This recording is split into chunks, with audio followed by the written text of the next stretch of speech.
যদি 40 বছর আগে সেনাতে মেয়েরা যোগদান করতে পারত, তবে ভারত একজন মহান মহিলা সেনা তো পেত, কিন্তু এক বড় লিডারকে হারিয়ে ফেলত। তিনি আর কেউ নন, ভারতের বিদেশমন্ত্রী তথা বিজেপির মহান নেতা, আমাদের সকলের প্রিয় সুষমা স্বরাজ। একসময় সুষমা আম্বালা এসডি কলেজের বেস্ট এনসিসি ক্যাডেট অ্যাওয়ার্ড প্রাপ্ত ছিলেন এবং তিনি আর্মি জয়েন করতে চেয়েছিলেন, কিন্তু সেই সময় আর্মিতে মেয়েদের জয়েন করার অনুমতি ছিল না, যেই কারণে সে তার স্বপ্ন পূরণ থেকে বঞ্চিত হয়। আর্মি হওয়া থেকে বঞ্চিত হলেও রাজনৈতিক ক্ষেত্রে সে তার ভাষণের মধ্য দিয়ে গোলা বারুদ নিক্ষেপ করত। আপনারা এটা জানেনই যে সুষমা 2014 থেকে 2019 পর্যন্ত মিনিস্টার অফ এক্সটার্নাল অ্যাফেয়ার্স ছিলেন, কিন্তু এই পোস্টের আগে অন্যান্য পোস্টে থেকেও অনেক ছোট বয়স থেকেই আমাদের দেশের হয়ে তিনি কাজ করতেন। তিনি 7 বার এমপি, 3 বার এমএলএ এবং 25 বছর বয়সে ইয়াংগেস্ট ক্যাবিনেট মিনিস্টার হয়েছিলেন। এছাড়াও তিনি দিল্লির 5ম চিফ মিনিস্টার হয়েছিলেন।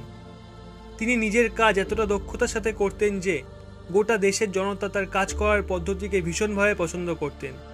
আমেরিকান ময়সিউ জার্নাল সুষমা স্বরাজকে বেস্ট লাভ পলিটিশিয়ানের উপাধি দেন। সুষমা শর্মার জন্ম 1952 সালে 14 ফেব্রুয়ারি হরিয়ানার আম্বালা কেন্টে হয়েছিল।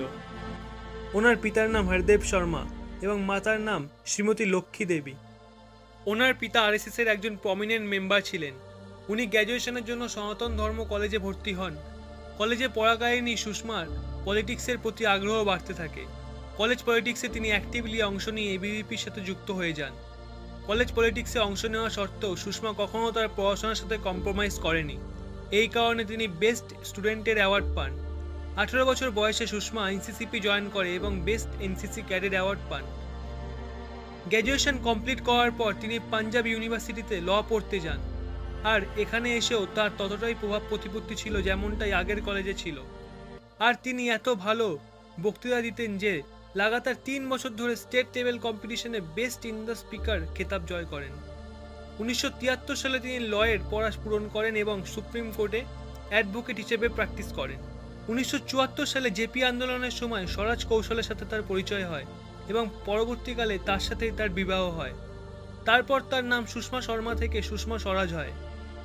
তারপর তিনি টোটাল রেভলিউশন মুভমেন্টেও অ্যাক্টিভলি অংশ নেন এবং এটি খুব ভালোভাবে কোঅর্ডিনেট করেন। ওই বছরেই তিনি ভারতীয় জনতা পার্টিতে যুক্ত হয়ে যান এবং একজন ন্যাশনাল ইন্ডিয়া লিডার রূপে আত্মপ্রকাশ করেন।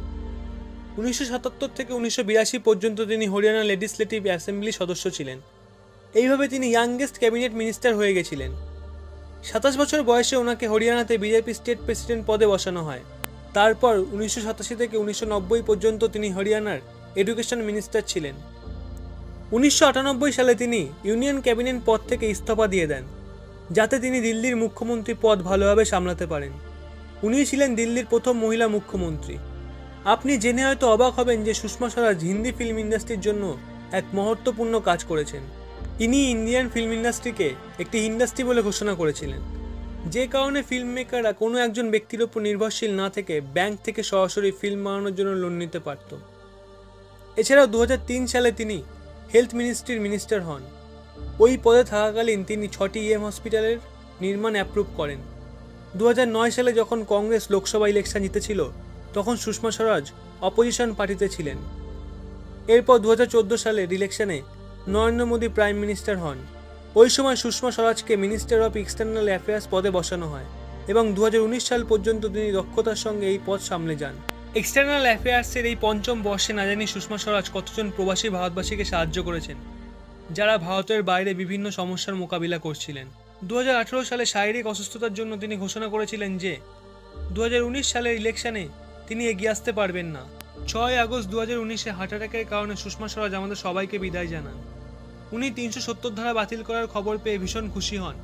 পরলোক গমনের কিছু ঘন্টা আগে তিনি নরেন্দ্র মোদীকে ধন্যবাদ জানিয়ে টুইট করেন এবং অমিত শাহকে তার রাজ্যসভা সেশনের জন্য শুভকামনা জানান।